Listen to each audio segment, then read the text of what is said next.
A top 10 showdown, a double overtime thriller. Dante Moore, first play. He finds his guy, Gary Bryant Jr., touchdown. Ducks up 30-24. They'd fail on the two-point conversion. Penn State's turn. First play of their drive. Drew Allar looking for his guy. And Drew Allar picked off by Dylan Thieneman, and Oregon wins it 30-24 in double overtime. A big road win for the Ducks. Quack, quack. Welcoming former Louisiana running back Emory Hunt and former Ohio State quarterback and national champion Cardale Jones. Penn State had a chance here, had a chance to do something and have a special game. Oregon comes out on top. The DB makes a play. Drew Allar does not. When you look at the result of this game, Cardale, and Penn State coming up short and Oregon playing a complete game, they're clearly a big winner on the road as they go into Happy Valley and snap that streak of 6 in a row winning in these whiteout games. Yeah, I think you're talking about the biggest losers here. You got to go with Penn State, and Drew Allar, I think, is tagged to him as well, because what do you want your quarterback to do? We talk about all this Heisman hopefuls coming into the season, all this NFL prospects coming into the season, but the main thing you want your guy to do is to win the big games. Well, he's 0-6 in top AP 6 matchups, and then you look at other top 10 matchups, he don't have a winning record versus quality opponents. So Penn State, Drew Allar, the biggest losers for me tonight.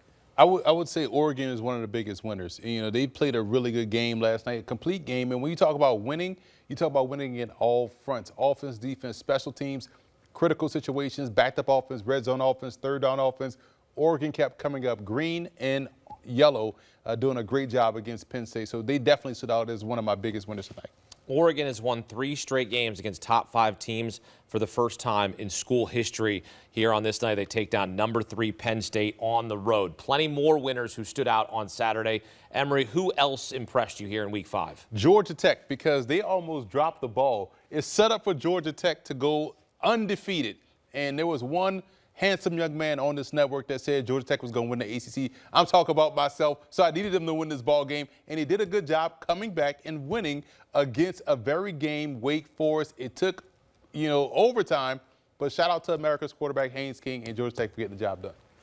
Nice. Well, I mean, another winner around the country. I got to go with Notre Dame, trying to get that monkey off their back. They're going to have to pull off 10 straight here to make a push for the college football playoffs. But going into a great environment, Arkansas playing against a great team and completely dominating them on all aspects of the ball, Notre Dame that two-headed running back with Price and Love, they're gonna be a tough team if they make their way to the college football playoffs. All right, now let's get your biggest losers, Emory. Who didn't show up on Saturday for you?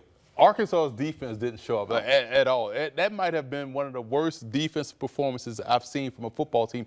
And when they gave up the touchdowns, it felt like anytime Notre Dame got the football, it was a touchdown. 6 plays, however many yard drive, touchdown. They were out physical. They were just beat by alignment.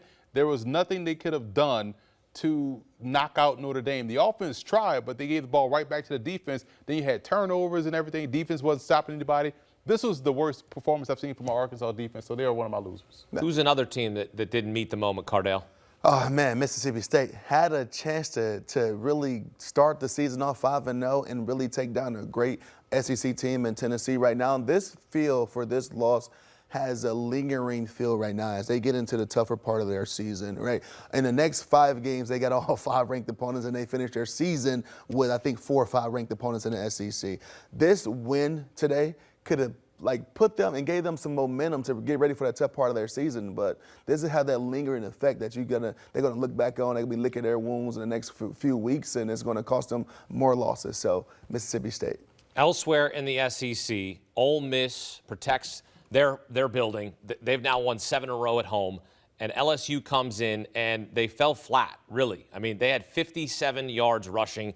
They continue to have problems running the football, but just executing as well, Cardale. Like Garrett Nussmeier has only 1 game this season where he's thrown multiple touchdown passes, and we're talking about a kid who is a top draft pick potentially in next year's NFL draft. Yeah, and even you look at the touchdown pass that he had today that could have been should have been an interception. Mm-hmm. He's just not playing to the standards that we kind of already crowned him to play at early on in the season with these NFL hopefuls and things like that. And then it don't help a quarterback. The the quarterback's best friend is a good running game. When you can rush the ball for 57 yards in an environment like Ole Miss, you're not going to win many games. You're going to be forced to drop back and be one-dimensional. And that's what Ole Miss forced LSU to be. And unfortunately for LSU, they're just not that. They're not a great team when they play on one-dimensional.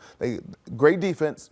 The offense got to pick it up. And if you're going to pick it up, and you're supposed to be a high-level first-round quarterback, you got to play better. So one of my other losers is Garrett Nussmeier, because he didn't play his best football. Turned the ball over, was getting sacked, could have some avoidable sacks. And then if the run game is going to stink, then you got to pick up the slack. Yeah. You got a great defense, and you have an opportunity to get a road win against a very good opponent in Ole Miss, and you missed some throws. You didn't come up in clutch situations. It just wasn't a good showing for Garrett Nussmeier, nor this LSU offense as a whole, because now if you can't depend on your run game, you look at your passing game, it's like, well, we can't depend on you either. So he didn't play well, and actually was a big reason why they lost this game to Ole Miss. What would you ask Brian Kelly? Would you be that reporter and say, hey, we asked you about your running game. We had concerns. If you were going to be talking to Brian Kelly right now, what would you ask him? Unfortunately, I am that guy. I stick that knife and I turn a little bit. As I was saying Tuesday, Coach Kelly, about the running game, right, before you rudely cut me off. You know, I would definitely emphasize that, because you look at the way LSU has been built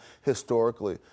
You mentioned it earlier in the show that LSU historically has been known as running back U, and it seems like Brian Kelly is going away from that a little bit. So you have reporters who's been covering LSU for decades who's now seeing the new trend that's not working. So, of course, I'm going to bring up, hey, hold on now. Listen, we've been competitive. We won national championships. We've been always in the conversations for SEC championship game, and this was the pedigree. Why are you going away from it? So. It's tough, man. And, you know, I know producer Lucas is going to hate me for this, but there's some also guys that I'm going to give you an honorable mention. You know, you have Fordham linebacker James Conway notched his 500th tackle today versus Holy Cross, and Greg DeRozier Jr. of Memphis, 19 carries, 204 yards, 3 touchdowns, 10.7 yards a carry for America's team. Those are your bonus winners? Those are bonus winners, you know what I'm saying? All right, well, I'm going to get... LSU should give him a call. Right, you know what I'm saying? Like, right. Well, the Tabasco money. We've got Brian Kelly here. He has something to say. Brian, what do you got? Garrett Nussmeier's got to play better. Every player on offense has got to play better. And then we have to be more consistent on defense. I mean, there's not one guy that you will point out, Koki, and go, well, that was the reason why we lost. There's many players that have to play their best when their best is needed. It's a long season. We're disappointed with today. Ole Miss was the better football team today. But tomorrow comes. And we have to realize that I love the way this team prepares. We have to perform better. Our performance was not good enough today. And that performance has to be synchronized with both offense and defense. We can't play sporadic football where we have spurts of really good offense and spurts of really good defense. We have to put that together. And that starts with your players recognizing that they have to do their job, not somebody else's. And they do. All right, so you heard Brian Kelly say that Garrett Nussmeier's got to be better. How would you feel if he called you out in the media right there when you know you have to be better, right? If I stumble through a segment and the producer goes, Hakeem, you got to be better. I know I got to be better, right? Exactly. If they go, Cardale, you got to be more on point with your telestration here. What are you doing? I get it, but this is college football. This is a young man. He's not a pro. I mean, I guess he's a pro. He's getting paid. But if you're him, how are you feeling right now if you're Garrett Nussmeier? You know what? I'm not feeling any type of way because as a player, you know you got to play better in those situations. I'm not feeling any type of way towards his comments. I'm more so feeling a type of way towards him as a coach and as a man, because everything you just said, I hear nothing that you said we need to be better as coaches or staff or putting our guys in position for success. Nothing was about his staff or himself. That was always my pet peeve with coaches. Never throw guys under the bus. It's a collective effort of why we lost. It's a collective effort of why we win. And my comments would have been very cut and clear. Hey, we got to play better as a team. I got to coach better. And we got to do things like that versus individual players. So it'd be hard for me to play for a guy like that. This is where you have to take ownership. And you know, as a former college athlete, and you know as a former college athlete as well, where coaches do not take ownership in some of these situations. I'll remind you, When Brian Kelly left Notre Dame, what did the student athletes do in that room when Marcus Freeman walked? They were happy he left. That's all you need to see. I'm not saying he's a bad head coach, but when you have these repeated incidents of either throwing your player under the bus or having these outbursts in the media, this doesn't look good, and you're a top 5 team. Yeah, that divides your locker room. That's the quickest thing to divide your locker room when, coaches or someone not taking ownership, especially a Brian Kelly, a coach of this magnitude at a university like this, where you're looking for almost a scapegoat. Hey, it's not me. He got to play better. The guy was wide open. No, whatever it is on me, and I got to coach it better. I got to get my guys in position to succeed. Cardale Jones Emory Hunt here with us on CBS Sports HQ. They're always winners in my book and your book as well. As you take a look at LSU's upcoming schedule, got South Carolina, but then 3 tough opponents, and no knock on South Carolina, but Vanderbilt is looking good. That they got a matchup against Alabama coming up next week, then Texas A&M, and then they take on Alabama in a massive rivalry game where they got to go to Tuscaloosa, and then they finish the year at Oklahoma. So perhaps LSU's going to need to look in the mirror and say, what's our identity? And you heard Brian Kelly, got to do your job. Well, you also have to do your job. You're the head coach. They got to stew on that loss for 2 weeks, too. That's a tough one.